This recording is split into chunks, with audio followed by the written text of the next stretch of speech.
So,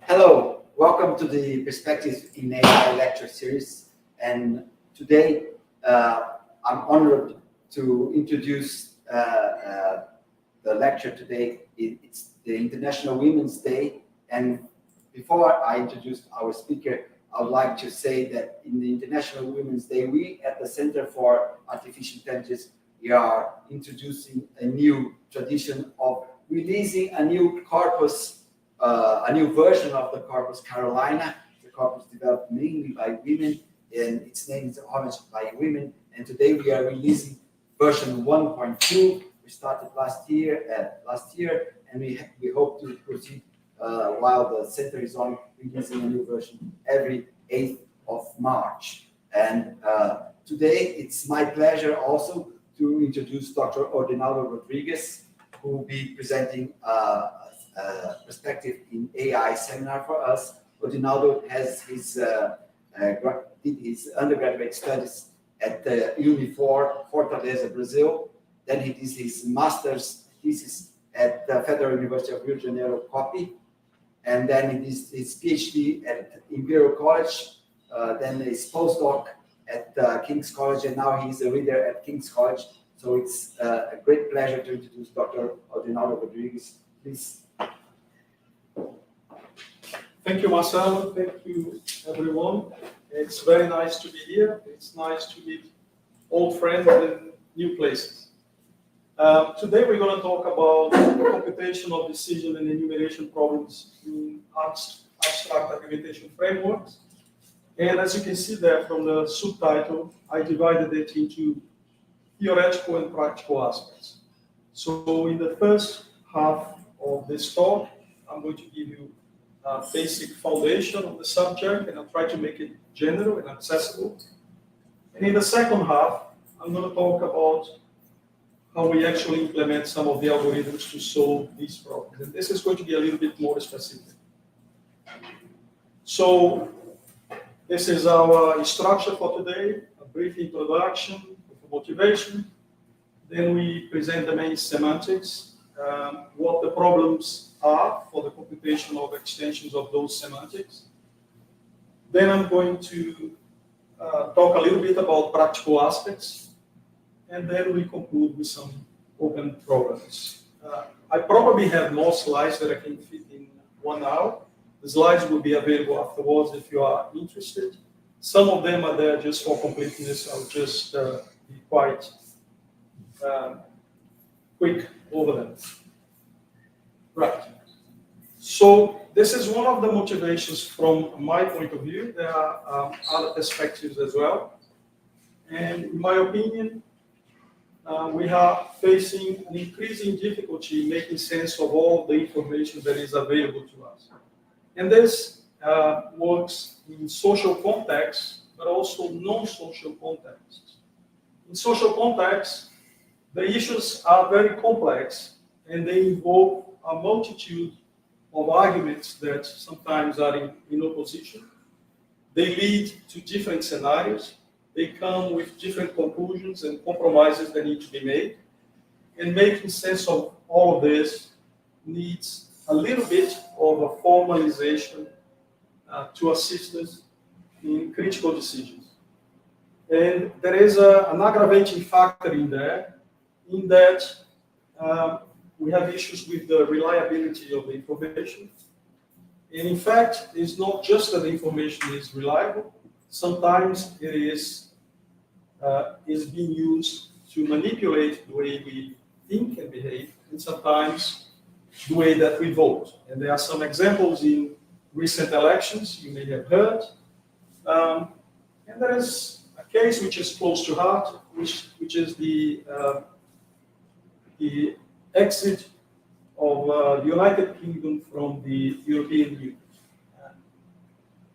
These are some of the arguments that were put forward in the Brexit debate. Britain needs migrant workers. Britain needs to reduce immigration. If we leave the European Union, we will lose access to the European warrant arrest. We're going to lose free trade with the European Union, but we are able to do trade with the rest of the world and so forth, right? So this is just a simplification of the arguments. They actually come with consequences, and it's not just a binary decision, it's also what comes with each one of those binary decisions, right? So argumentation theory is concerned with the correct application of reasoning, and reasoning there is in a different color because it's the main concern from my side, in the representation, analysis, and justification of arguments. When an argument for us, loosely speaking, is a set of premises that support a given conclusion, right? So a lot of the work about reasoning was already done by Greek philosophers a long time ago, logicians, but more recently, computer scientists started working on it in the creation of what we call argumentation models. So what is involved in these argumentation models? This is a very complex topic. It's a topic that involves consideration of very different interdisciplinary aspects. One of the things we need to do is identification of well-formed arguments. When is an argument well-formed? Evaluating individual arguments, giving a notion of strength of arguments, whether an argument is stronger than other.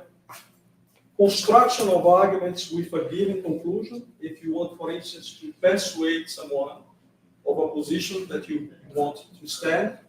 Sometimes elimination of certain conclusions from a debate, what is necessary to eliminate an outcome, and also modeling of criteria for argument acceptability, right? Which is what we're going to concentrate today. So when we do this, we use an abstraction from the internal structure and strength of these arguments, and we focus simply on the attack relationship between the arguments. So we want to know which arguments oppose each other and what it means to reason with these arguments. Okay?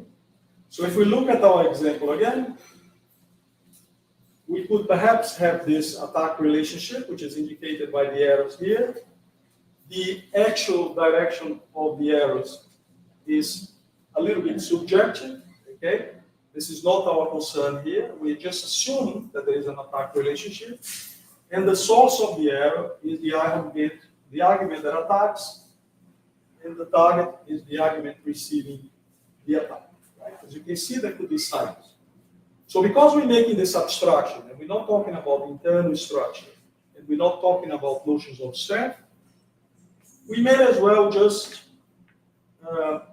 forget what the arguments are, in a sense, and just give symbols to them, and concentrate on this directed graph in which the arrows indicate attack between the nodes. So an abstract argumentation framework, they were proposed as a way to model criteria for argument acceptability, and also in the original paper in which they were proposed, which is down there, and by the way, this is a clickable link if you want to read a bit more. It was also used to model some forms of non-monotonic reasoning that were extensively investigated in the 80s and the 90s. So one of the main tenets of the abstract argumentation frameworks is that a statement is believable if it can be argued successfully against attacking argument. So if there are no controversy against an argument, you can accept it, but if it's being attacked by another argument, you may still be able to accept the argument, provided that some other argument protects your argument against it. That's the basic idea. So for our purposes here, you can think of argumentation frameworks as a directed graph plus something that gives meaning to the graph, right? So we usually talk about semantics when we talk about meaning. So a collection of semantics algorithms, and other considerations. Okay. So here it is. This is an example. As you can see, you can have arguments that are not attacked by anyone. You can have cycles like in here, and you can have arguments that self-attack as well. Right? So the arrow means indicates the source and the target of the attack. Okay, so let's talk a little bit about the semantics. So let's start with the intuition. So an argument can be accepted, and we label it in this case. It can be rejected, or it can remain undecided. So you're not able to take a position whether you should accept it or not. So therefore, you will remain agnostic. So if all of an argument's attackers are rejected, then we say that the argument is accepted. However, if any of the argument's attackers is accepted, we have to reject the argument. And in all other cases, the argument status is undecided. So in this case here, we have to accept X because there is no attack. Nobody challenges your argument. Because X attacks Y, we have to reject Y. Now, Z remains unchallenged because the only attack is being attacked by X, which we accept. So we accept X and Z. If there is a cycle like in there, you have to make a decision, right? So you could accept A, in which case you would have to reject B. You could not decide between A and B, so they both remain undecided. But if you accept B, you then have to reject it. So this generates a number of possibilities, and we will see that the structure of the graph can generate a lot of these possible scenarios. So in our head, what we want to do is to analyze what positions are rational with respect to this collection of arguments, given this attack relationship. Okay? So what do we need? We need to focus on good sets of arguments. And what makes a set good? So first of all, we don't want conflicts in the set. So we don't want two arguments that attack each other. And we call these sets conflict-free. This is just a little bit of notation there. These are the arguments that are attacked by S. Okay? So there is no intersection between the attackers and the attacked. But we may want something else as well, right? We may accept arguments that are attacked, provided that we have arguments in our set that protect those arguments against their attacks. And this is the notion of admissibility here. So you take an element in the set, and then there is an attacker to this element, but my set S contains an element that protects the X against the attack, the Y. This is what we say there, right? So an admissible set defends all of its elements, right? And here we have some examples.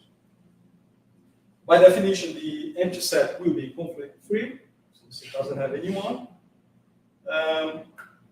All the singleton sets will be conflict-free as long as they don't have a self-attack, like this one.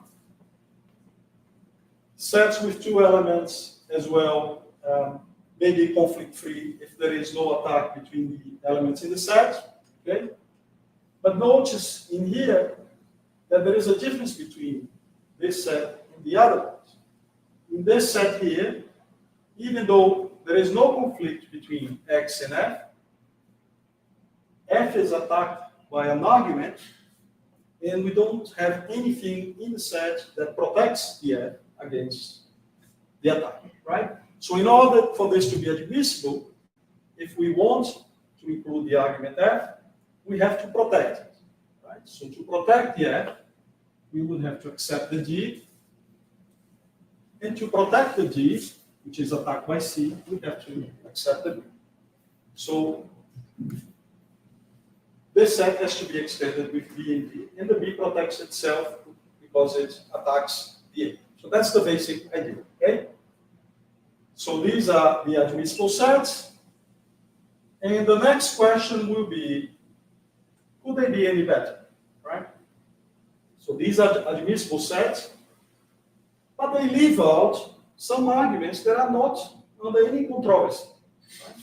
For instance, there is no reason to not accept the Z. It's not being attacked by anyone, right? So we give a notion of a complete extension. And a complete extension does exactly that. It's an admissible set that includes all arguments that are indifferent. So it kind of completes and includes in the set everything that can be accepted from that point of view. So the idea for these extensions is that they represent possible scenarios of the debates that you are arguing, right?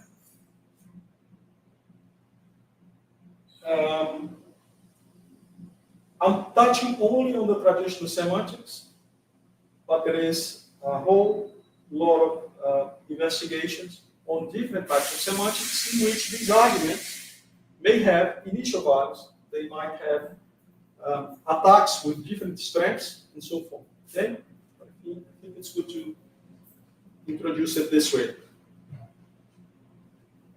So there is a relationship between types of extensions, okay? And I'm going to concentrate on the complete semantics today, because from the complete semantics, we can get most of the other semantics if we make further restrictions on the set. So for instance, the grounded extension is a complete extension with the minimum number of arguments which are labeled. What does this mean? That we are very skeptical in the choices that we make, the things that we must accept. Sometimes we want to maximize the number of things that we accept, like in the preferred semantics. And by making different restrictions, we can get different conditions, okay? So we're going to concentrate on this one here. And all of these are based on this notion of admissibility. Okay?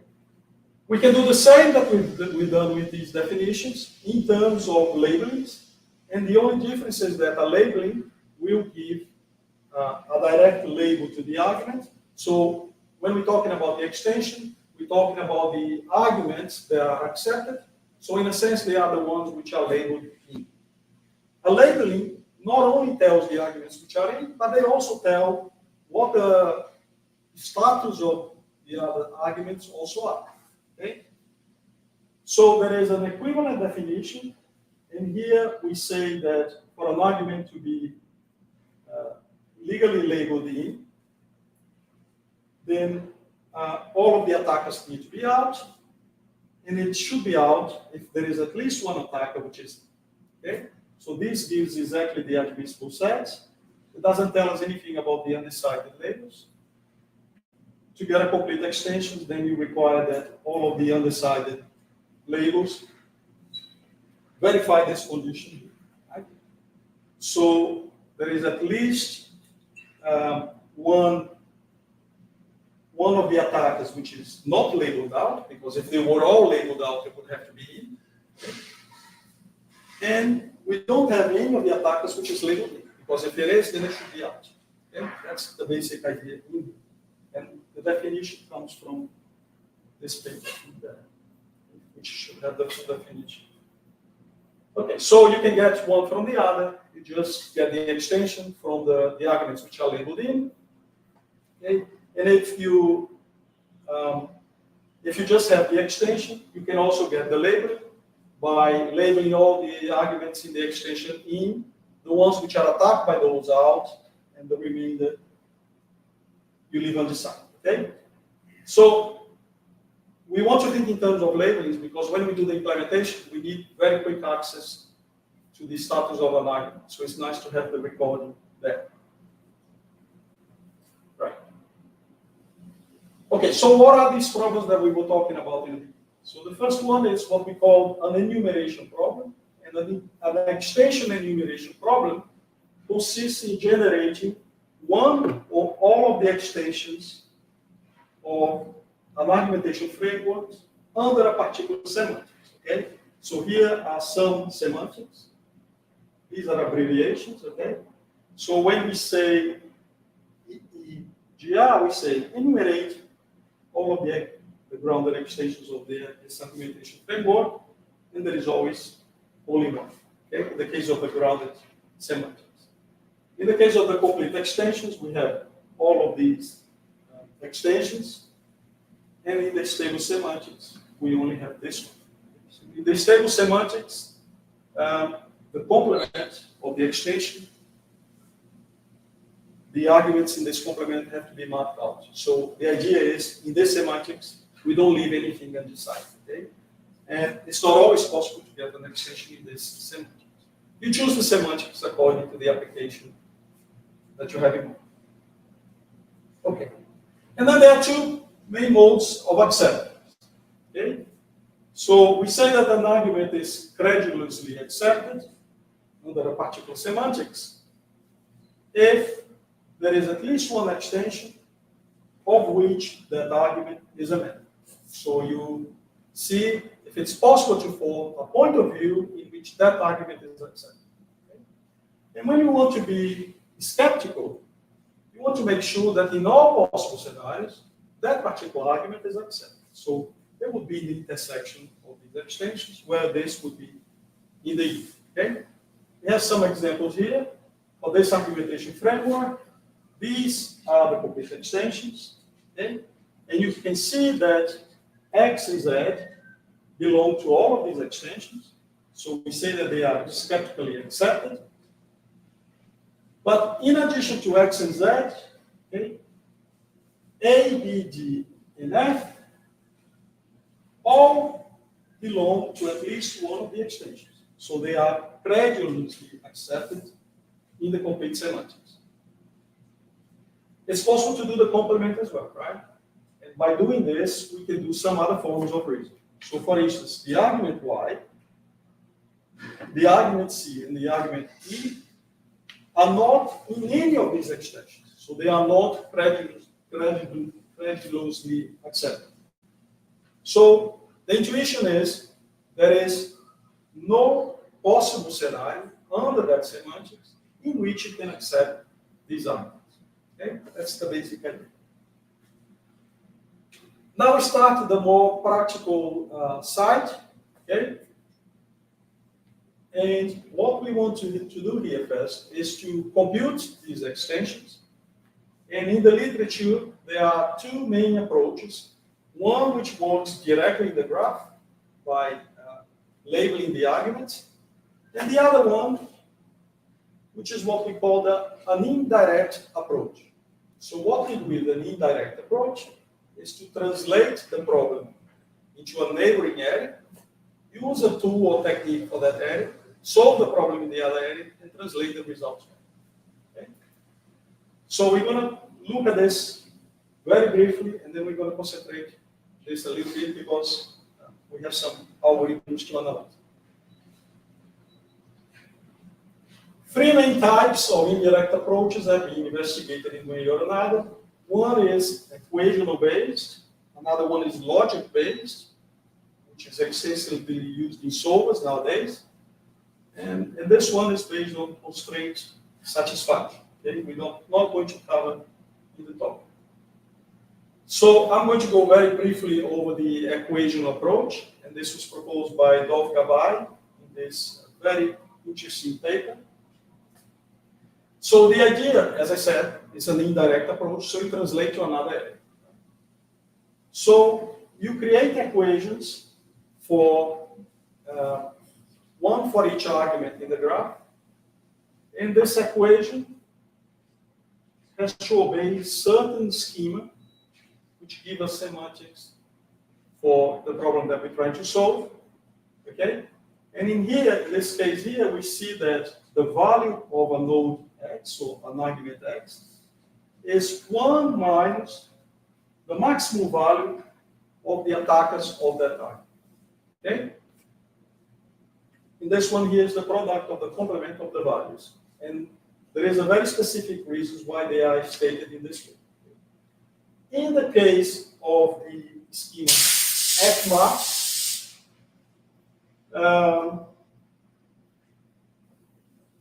can get the complete semantics by doing this mapping. Okay, so the arguments which obtain the value 1 are labeled in. The ones which get value 0 get labeled out.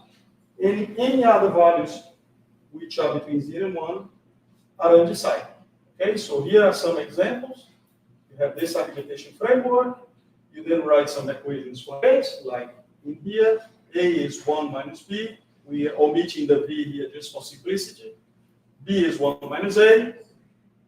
X doesn't have any attacks, so it's 1 minus max of nothing, so it's 1. Y is 1 minus the value of X. And Z is 1 minus the value of Y. So these three have a single value, just as before. X gets 1, Y gets 0, Z gets 1. So we have exactly the same values as we had before. But these two equations, they have three classes of solutions. Okay? One in which the values of A and B add up to 1, but neither of them are 1. So any complement, okay, that together add to the value 1. For instance, half and half. Okay? And this solution corresponds to the case where A and B are undecided. A solution in which A is 1, B is 0. So this is the case when A is in, B is out. Or when A is 0 and B is 1. So A is out and B is in. So if we look at these solutions here, colors correspond, okay, we get exactly the same complete extensions that we had. So the reason why I'm presenting this approach is because when we do some numerical argumentation, we want to analyze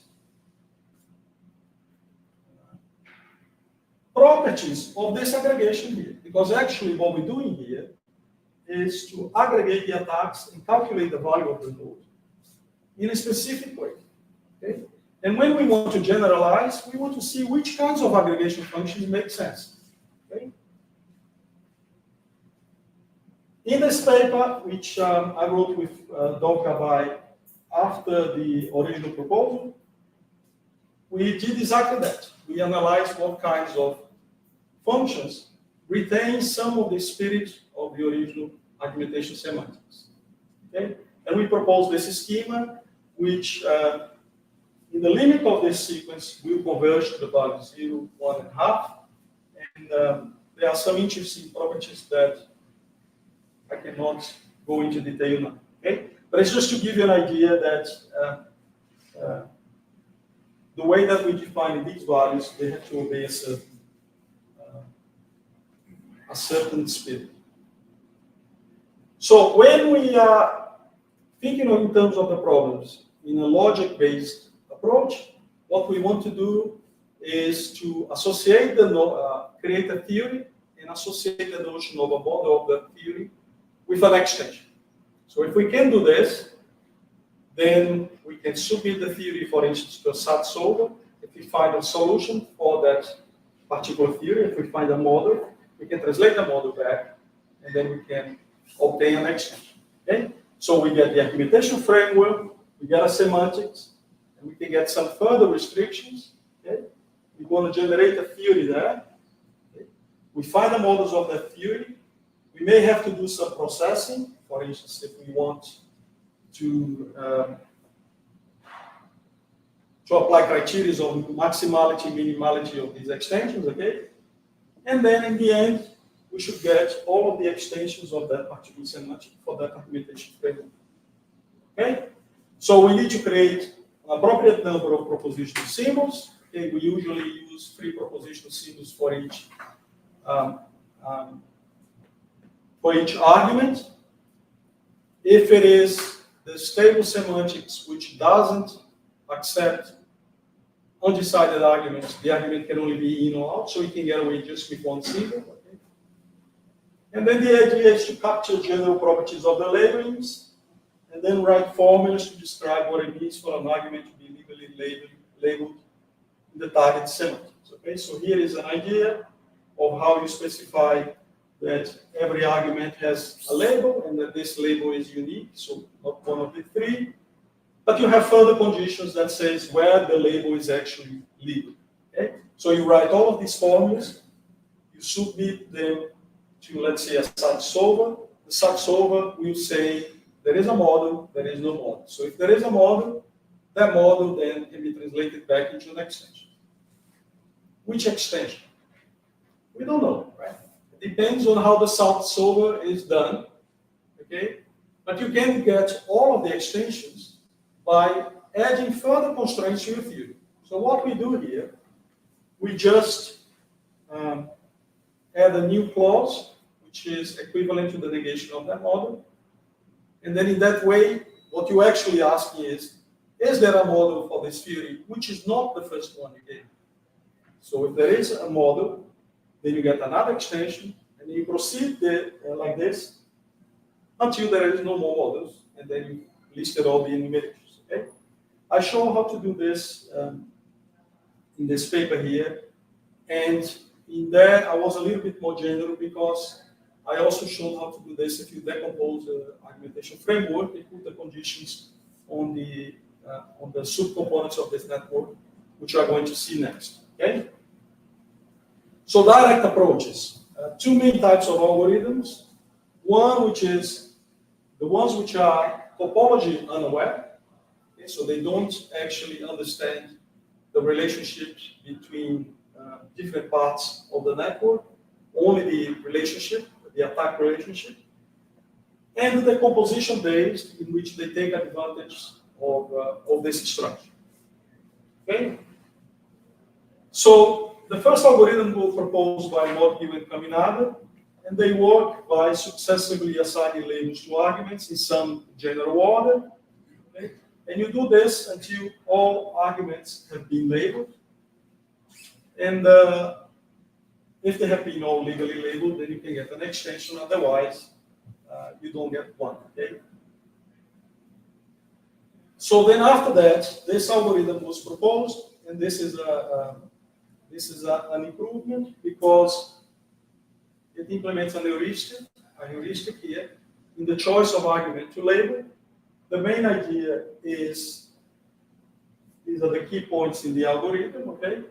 You have a propagation phase in which you label an argument in, and all of the attackers, so all of the attacked arguments are labeled out. Then you see if it's possible to label more argument in that form, and then you keep doing this. Okay?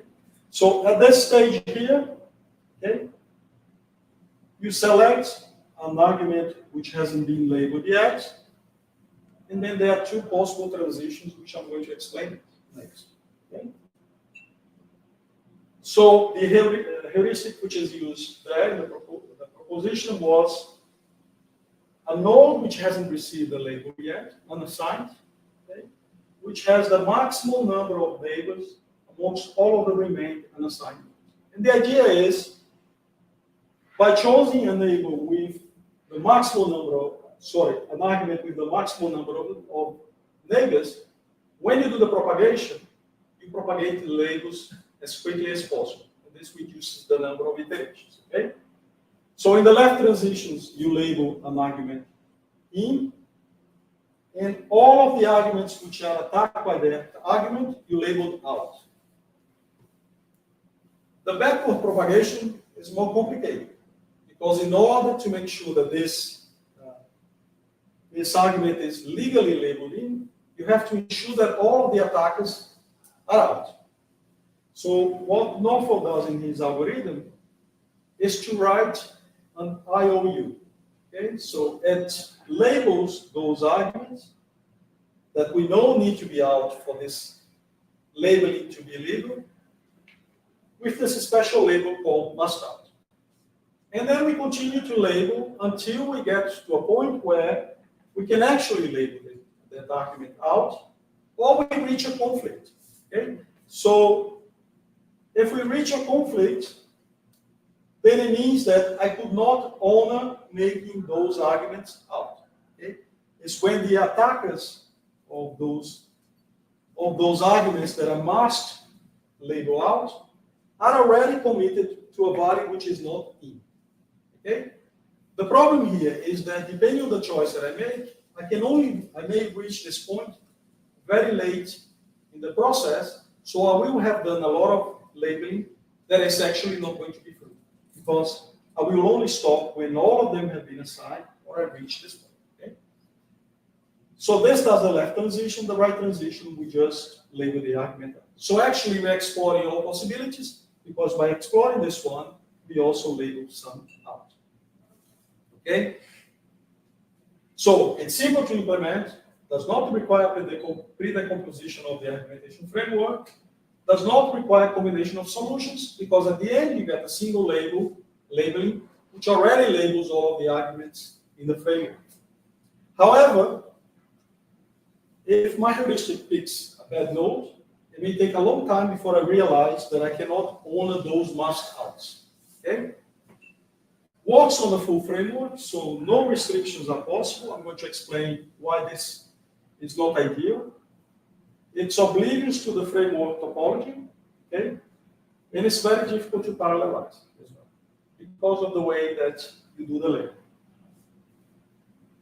Okay? So in a decomposition-based approach, we first decompose the argumentation framework into strongly connected components, and the intuition for these strongly connected components are components that you need to resolve independently. Okay? We condition these strongly connected components by the labels of the attacking arguments, and this generates partial solutions for that component, which later on you combine. Okay? So this is the definition here. We artificially make every argument reachable, right? So for every argument x, we make x accessible to x. This generates a strongly connected component sometimes, which just has one argument. Okay, we call those trivial. But if there is an actual error between an argument and another argument, or possibly the same argument, okay, by this condition here, we're going to create a maximum cycle that involves all of those arguments. And the idea here is that these arguments, in a way, depend on each other as well as the attacking arguments. Okay? So a strongly connected component is just an element of this, of the partition of the argumentation framework under this equivalence relation. It's easy to see with an example. Okay? Suppose we have this argumentation framework. Okay? So we know that this is a cycle. Okay? And the idea is this cycle doesn't depend on these arguments in here, because the attack goes from B to F. So we want to work on this component, get the solution to the component, and then see what the solution does to this SCC. Okay? So if we apply the definition, we're going to get these strongly connected components. The ones which have a dot, they are trivial. Okay? The ones which have the dash, they are called non-trivial because they actually involve an error that existed in the original argumentation framework. Okay? But as you can see, all the cycles now are self-contained. Okay? And if we now generate, if we create a relation following the original attack relationship, we're going to get a graph which is a signal. And this is called the condensation graph of the original graph. So the importance of this for us is that now that we have this relationship, we understand which strongly connected components we need to work on in the right order. Okay? And the idea here is to group these trivial ones into a single block because they will generate a single solution. If I accept X, Y has to be out. I have to accept Y, Z will be out. Okay? There is no other possibility for this particular block of arguments. In here, we're going to have just one solution, which is undecided. In here, we see that we have three solutions. A is in, B is out, B is in, A is out, or they're both undecided. Depending on these three solutions, we're going to have different solutions for this one. Because we're going to get the original values from here, apply them here, see what's left, and then we can work on the solutions for this one. Then later on, we combine all the solutions and we get a solution for the argumentation framework as a whole. It's a little bit more complicated, but it pays off, okay? So we generate all of these blocks, okay? So we work on layers, and the layers here are dictated by this relationship, okay? And the importance for us is that we can also take advantage of this in the representation of the labels, okay? Because these solutions, we saw that there are three solutions. Whatever solutions we have for the argumentation framework as a whole will involve repetitions of those solutions. They will appear in every solution in some order, depending on the relationship with these. So we may save some memory as well if we represent just these variations. I'm going to explain this in a second. Okay? So this is my own algorithm. Okay? Looks a little bit more complicated, but actually it's very simple. Okay? Basically, we are working in layers here. These are the layers of the framework. Okay? We pick a partial solution. We apply that solution to the blocks. And then here is the actual crunch. Okay? Because for each one of those non-trivial SCCs, we have to find solutions which are conditioned by the solutions in the previous layer. Okay? So let's look a little bit about this, which is the main difference from the other algorithm, apart from the fact that we use in the decomposition. Okay? So, as in the other algorithm, we also have a heuristic here. Okay? Our heuristic will select the argument which has the maximum number of arguments which are attacked. And why? Because it's much cheaper to make propagation forwards than to calculate the propagation backwards, because those generate multiple solutions. Okay? And instead of just hoping that my labeling will be successful and checking it later whether it was successful or not, we're going to actually check if it's possible to make my choice in. Okay? This will generate solutions and may leave some arguments undecided in the end. So we apply this recursively there, and in the end we get all of the SCC solutions which we can recombine. Okay? The other option, if we can't make it in, it has to be undecided. So in here there is a recursive step and a step which just continues just as before. Okay, so there are two things involved in this computation. Okay? For me to make an argument, to legally label the argument in, I have to be able to propagate the label forward. So I have to make all of the attacks out. And if for any arguments all of the attackers become out, that has to be labeled in again, and then we have to do the same. Okay? If this is successful, then and only then I try to propagate backwards. So here I try to make all of the attackers out. Okay? So if I can do these two things, then that argument, by definition, is already legally labeled in. Okay? And then we avoid labeling the whole framework only to find that it's not legal at the end. Here is an example of a propagation forward. Suppose that I start with X, okay?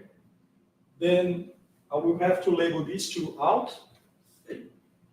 Now that I have labeled W2 out, this has to be in, because all of the attackers are out.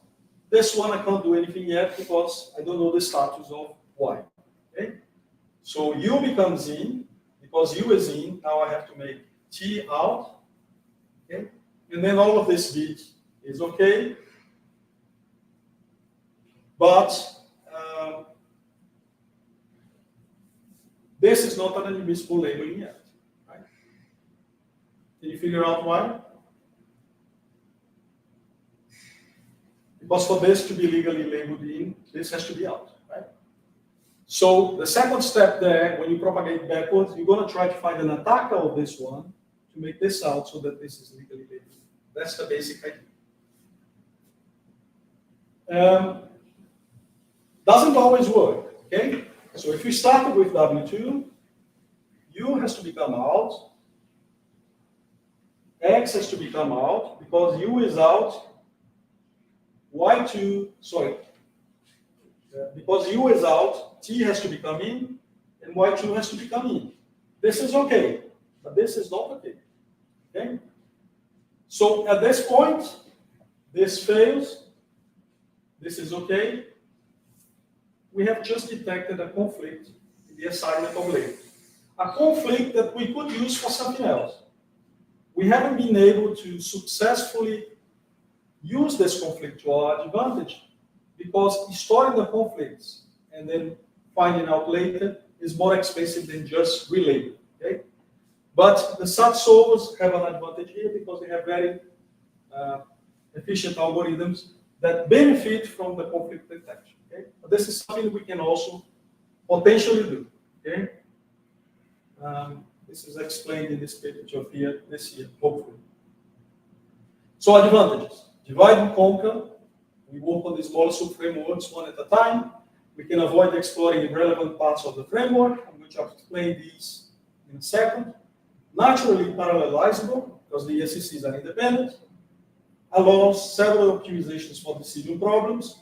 And we retain full control of the actual computation, because we have a direct approach. Okay? We do need to decompose the argumentation framework. That can be done in milliseconds nowadays. We have very efficient algorithms for doing that. But we do need to do some extra computation to combine the solution, which is non-negligible, okay? And we potentially do multiple attempts at labeling the same node the same way, because we can take advantage of the conflicts that we learned in the past, okay? We are working on layers, okay? So it's difficult to implement on that first method. It's not impossible, but it's more complicated because you have to remember the choices and apply the choices in the order, in the canonical order that you established at the outset, okay? And because it's not implemented in that first manner, we're going to be generating a lot of these labelings at the same time. So having an efficient representation of the labelings in memory also becomes a concern, okay? I believe this is a concern for every solver anyway, and we're going to talk about this in a second. I'm going to speed up a bit, okay? Practical aspects, okay? I mentioned that it's possible to do optimizations for decision problems. Suppose I just want to know whether it's possible to accept this argument in some of the extensions. Okay? Well, do I need to worry about the size of the framework?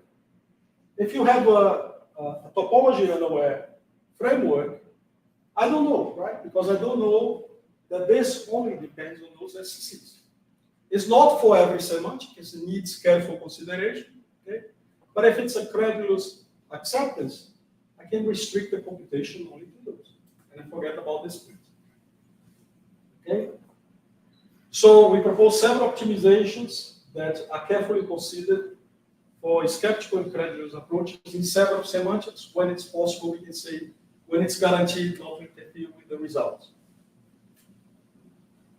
I'm going to go very quickly about this. All of these orange bars, okay, the big ones at the top, is a point where you can safely parallelize the computation. So when you apply the partial solutions are all independent. So they can be computed at the same time without interference. And within each layer, each one of these non-trivial SCCs for that particular solution are also independent. So they can be computed in parallel as well. And then all you have to do is to join at the right point, okay? So you get these solutions, you get the solution for the block, and then when you finish the layer, you do the next layer, and so forth, okay? So we have two levels of concurrency, global and local. And this is what I meant about the representation of labelings.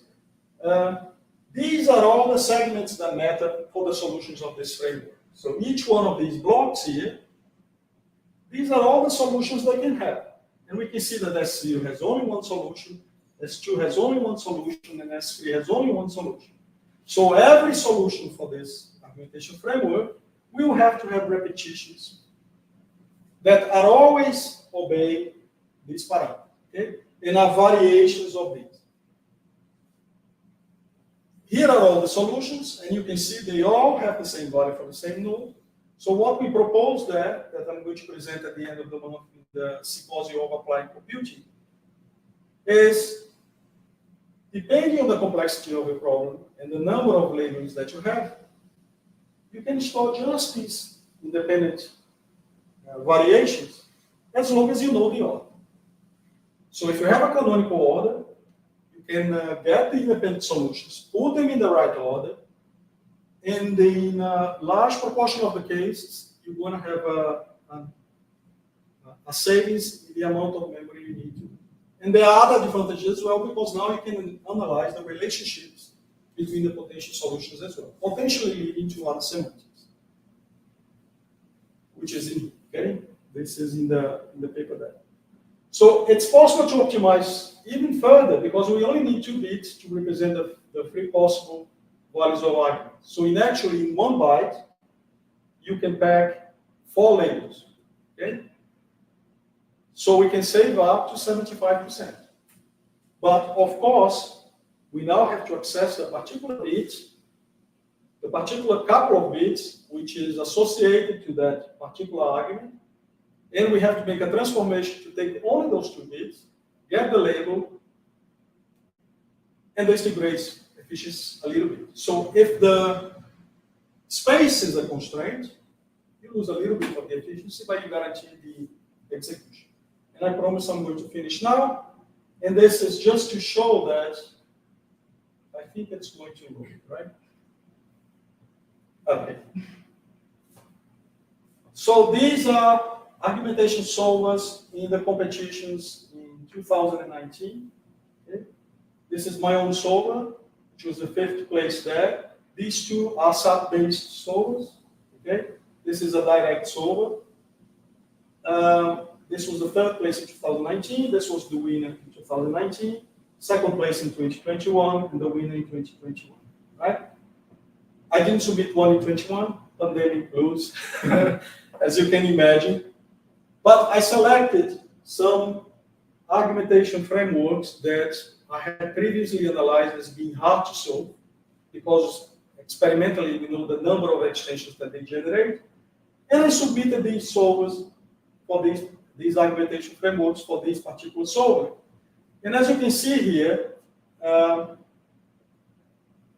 this solver is only works in these 2 cases. Okay?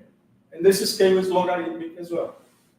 And this solver, Utopsia, which was the 2nd place in 2021 and the winner in 2019, actually timed out in the majority of the graphs,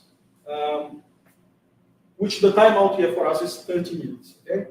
These are 6.94 seconds. This is 30 minutes. So you can see the difference. So I speculate that they're having some difficulties with the representation of labels, because some of the problems generate 35 millions of labels. And then, because they have 100 different arguments, you can imagine how big the solutions become, right? So this starts to be a constraint on the actual implementation. You have time just for finishing this? There are lots of work to be done here. This is just a very brief introduction.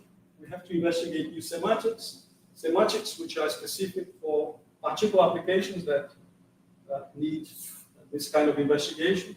Properties, complexity of these frameworks, operations on argumentation frameworks. We started doing a little bit of work on this C4AI paper in 2020. We evaluated how to do contractions of these frameworks there. And we are extending this paper now to see the limits in different semantics. Should come out this year. More investigation in numerical and probabilistic aspects. Applications in neighboring areas, law, machine learning, data science, politics. And we have to answer some questions, right? Do we need more efficient algorithms, or are they enough? And are we optimizing for the right type of frameworks? Because the calls are for general frameworks. Depending on the application area, they might have a certain structure that needs to be studied as well. And this is all. Thank you.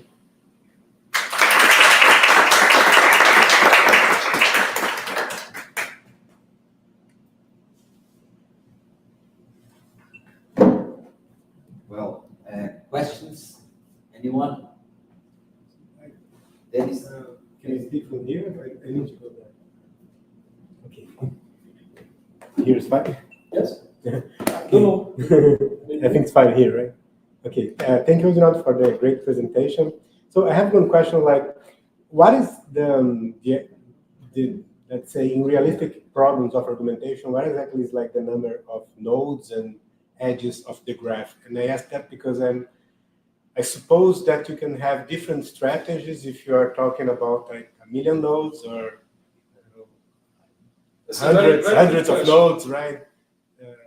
When we actually implementing these solvers, we realize that it's not just the number of nodes, it's also the structural properties of these nodes, because they have a direct influence on the number of solutions that we may have.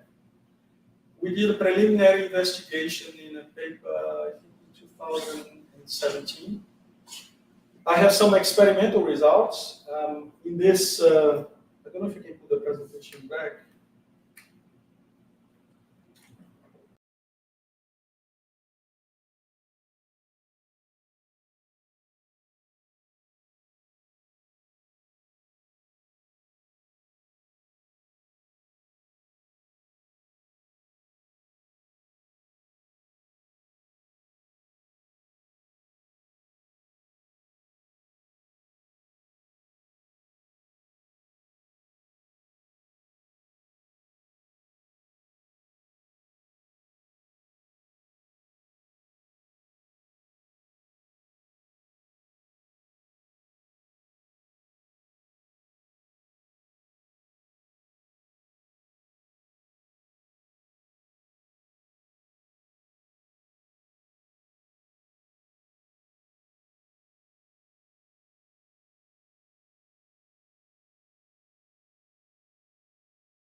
True.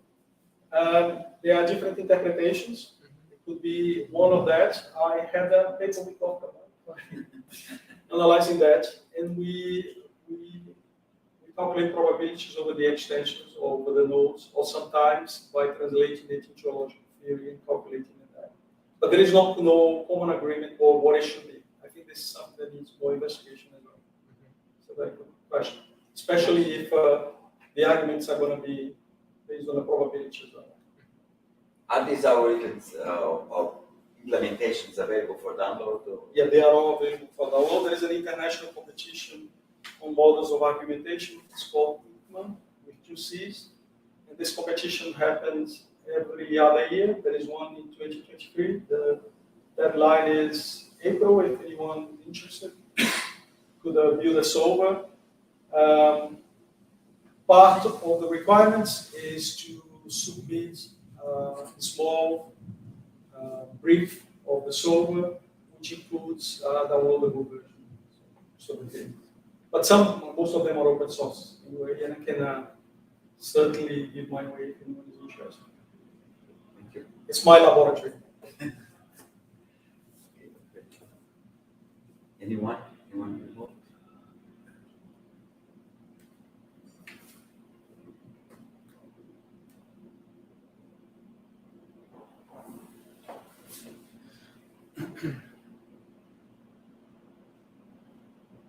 Well, this is a question for everyone, right? I think we need more integration into obtaining the arguments in a kind of automated fashion, then finding the right semantics for those arguments, and then closing the loop. Right? I think we are still a bit far away. Yeah, I know people in studying law, they want to identify the arguments in the Brazilian Supreme Court, and they want to identify what kind of attacks and which one wins in the end. Oh, that's great. It's good. That's still a lot of text processing